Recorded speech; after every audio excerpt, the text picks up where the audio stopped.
4-6 16 ampere পাওয়ার combined socket. এই সকেটগুলো যদিও এখন অ্যাভেলেবেল দেখা যায় না, কিন্তু এইগুলো খুবই মজবুত এবং এগুলোর রেটিংও 16 এম্পিয়ারের।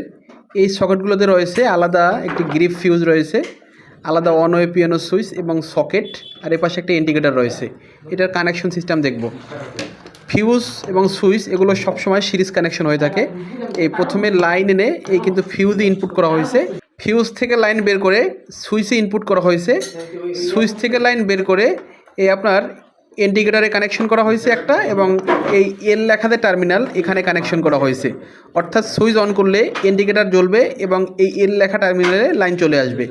আর নিউট্রাল ডাইরেক্ট এসে এই এন লেখা টার্মিনালে কানেক্ট হয়েছে। এখান থেকে ইন্ডিকেটারে একটি নিউট্রাল শর্ট করে দেওয়া হয়েছে এবং আর্থ কেবলটি এই আর্থিংয়ের যে সিম্বল দেয়া অনেক জায়গায় ই লেখা থাকে এখানে কানেক্ট হয়েছে।